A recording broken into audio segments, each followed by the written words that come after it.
Hi friends, welcome to my YouTube channel. कल एक news आया था।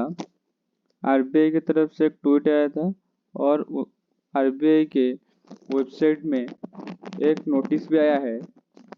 आप सब जानते हैं, पेटीएम बैंक एक ऐसा बैंक है जो हम सब यूज करते हैं। प्राय इंडिया में बहुत सारे जो लोग हैं वो पेटीएम बैंक को यूज करते हैं, लेकिन आरबीआई का एक गाइडलाइन आया है और कह सकते हैं एक नोटिस भी आया है, जिसमें कि पेटीएम का जो बैंक सेक्शन है, पेटीएम पेमेंट बैंक का जो बैंक सेक्शन है, उसमें कोई भी ट्रांजैक्शन 29 फरवरी के बाद नहीं हो सकता।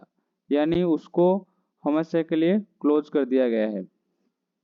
अभी देखिए वो नोटिस यहाँ पर है, देखिए, action against Paytm payment bank limited under section 35A of the banking regulation act 1949। इसको क्लिक करने पर एक नोटिस आएगा। आप देख सकते हैं ये नोटिस आया है। यहाँ पर इन press release date March 11 2022 the Reserve Bank of India in exercise of its powers under section 35A of the banking regulation act 1949 had directed Paytm Payment Banks Limited to stop onboarding of new customer with immediate effect। यानी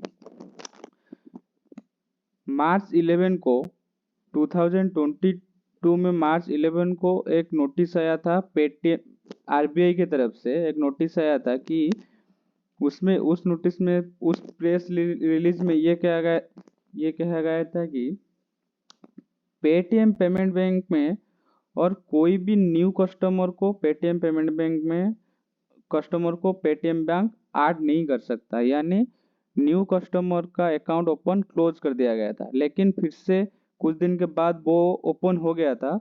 यानी new customer onboarding हो सकता था, लेकिन अभी 31 जनवरी को एक notice आया है कि वहाँ पर आरबीआई ने क्लियरली नोटिस दिया गया है कि 29 फरवरी के बाद Paytm payment bank not Paytm app, Paytm app में जो पेटीएम पेमेंट बैंक ऑप्शन होता है, वहाँ पर कोई भी अमाउंट क्रेडिट नहीं हो सकता। यानी देखो नोटिस में एग्जैक्टली क्या आया है मैं बताता हूँ, उसके बाद बताता हूँ ये क्यों हुआ है। देखिए, accordingly in exercise of its power under section 35A of banking regulation act 1949 and all other power enabling it in that behalf, the Reserve Bank of India has today directed PPBL as below। that means क्या क्या हो सकता है और क्या नहीं हो सकता है मैं बताता हूँ।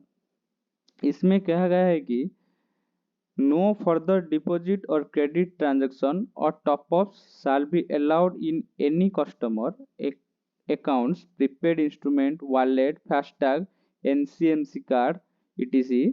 after February 29, 2024। यानी 29 फरवरी के बाद आप पेटीएम पेमेंट बैंक के अंदर आपका कोई भी अमाउंट डिपॉजिट नहीं हो सकता।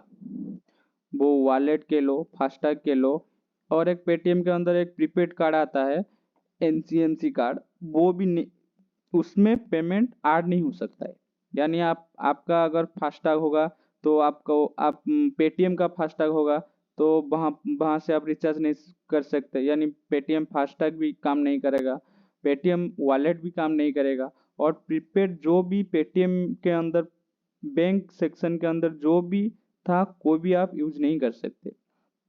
पेटीएम बैंक के अंदर कोई भी अमाउंट क्रेडिट नहीं हो सकता। लेकिन और एक बात है यहाँ पर, अगर आपका कोई पेटीएम बैंक में आपका कोई एफडी है, ओके, और कोई भी कैशबैक आना चाहिए था कि आपने पेटीएम बैंक से कोई ट्रांजैक्शन किया था, उसका रिफंड बाकी है, रिफंड आ सकता है, कैशबैक भी आ सकता है और इंटरेस्ट भी आ सकता है। अकाउंट में इंटरेस्ट आ सकता है, कैशबैक आ सकता है, रिफंड आ सकता है। लेकिन अगर कोई आपको मनी ट्रांसफर करता है यूपीआई से वो नहीं हो सकता है। और आप कहीं पर भी डिपॉजिट अकाउंट नंबर के थ्रू से डिपॉजिट नहीं कर सकते। लेकिन 29 के बाद, February 29 के बाद अगर आपका अकाउंट में थोड़ा अमाउंट है, सपोज आपका अकाउंट में 5000 है, 29 February के बाद वो आप यूज कर सकते हैं। लेकिन यानी क्या कर सकते हैं, फंड ट्रांसफर कर सकते हैं, उसको कहीं पर पेमेंट कर सकते हैं, मर्चेंट को पेमेंट कर सकते हैं, लेकिन तब तक यूज कर सकते हैं जब तक वो अमाउंट खत्म नहीं हो जाता। ओके, 29 February के बाद अगर आपका अकाउंट में थोड़ा पैसा बाकी है वो यूज कर सकते हैं। ओके, लेकिन किसको ट्रांसफर कर सकते हैं, वो कहाँ पर परचेस कर सकते हैं, सब कुछ हो सकता है, लेकिन 29 February के बाद अकाउंट में कोई भी पेमेंट ऐड नहीं हो सकता है। ओके, और एक बात, पेटीएम ऐप के अंदर और एक हमारे पास यूपीआई का ऑप्शन भी था। वो आप कैसे, पेटीएम ऐप नहीं बंद होगा, पेटीएम ऐप जैसा था वैसा चलेगा। पेटीएम का ऐप के अंदर आप रिचार्ज कर सकते हैं, मनी ट्रांसफर भी कर सकते हैं, लेकिन आपका पेटीएम बैंक यूपीआई में एक अदर बैंक लिंक होना चाहिए। यानी आपके पास अगर एसबीआई का बैंक है कि एक्सिस बैंक है, वहाँ पर अगर लिंक होगा तो एक्सिस बैंक के साथ और अदर कोई बैंक होगा तो वहीं से आप पैसा ट्रांसफर कर सकते हैं। लेकिन जो पेटीएम पेमेंट बैंक के अंदर, पेटीएम ऐप के अंदर जो पेटीएम बैंक सेक्शन था ना, वहीं पर आप कोई भी ट्रांजेक्शन नहीं कर सकते हैं। ओके, और एक बात, ऐसा क्यों हुआ, क्योंकि जब आरबीआई ने, यहाँ पर देखो 2 नंबर में लिखा है, the comprehensive system audit report and subsequent compliance validation report of the external auditor revealed persistent and non-compliance and continued material supervisory concern in the bank। RBI ने कोई भी क्लैरिफिकेशन नहीं दिया है कि एग्जैक्टली क्यों ये बंद कर रहे हैं, पेटीएम को क्यों स्टॉप कर रहे हैं आरबीआई, वो स्पेसिफिकली कोई भी रिपोर्ट नहीं दिया है। लेकिन जो भी लगता है, जो आरबीआई के तरफ से जो पेटीएम के अंदर ऑडिट हुआ था, एक्सटर्नली ऑडिट हुआ था, उससे कुछ प्रॉब्लम निकला है, इसलिए पेटीएम के ऊपर बैन लगा दिया है। तो ये कब तक, उसके 29 February के बाद ये तो क्लोज हो जाएगा, लेकिन ये दोबारा से ओपन होगा क्या नहीं होगा ये तो पता नहीं है। लेकिन 29 February के बाद पेटीएम बैंक के अंदर आप कोई भी ट्रांजैक्शन नहीं कर सकते। आप अगर आपका पैसा पड़ा है तो आप किसी को ट्रांसफर कर सकते हैं, लेकिन पेटीएम बैंक के अंदर कोई भी अमाउंट क्रेडिट नहीं होगा। आप फास्टैग वॉलेट कोई भी अमाउंट ऐड नहीं कर सकते, क्रेडिट नहीं होगा, जो भी है वो डेबिट हो जाएगा, वो क्रेडिट नहीं होगा। और एक बात है, जो पेटीएम का जो मेन कंपनी है, उस मेन अकाउंट होल्डर है, वो है 197 कम्युनिकेशन लिमिटेड। ओके, जो आरबीआई ने और एक भी नोटिस दिया है, जो 197 कम्युनिकेशन लिमिटेड है और पेटीएम पेमेंट बैंक का जो है, उनके बीच में जो भी ट्रांजैक्शन हुआ है, अगर वो ट्रांजैक्शन पेंडिंग में पड़ गया है तो उनको भी एक टाइम दिया गया है, वो March 15, 2024 के अंदर वो सेटलमेंट हो जाना चाहिए।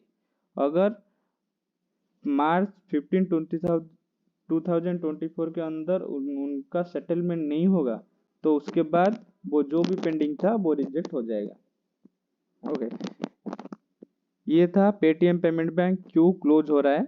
और अगर आपको कोई और डाउट है तो मुझे कमेंट कर दीजिए, मैं उसका भी रिप्लाई दे दूंगा। Okay, thank you.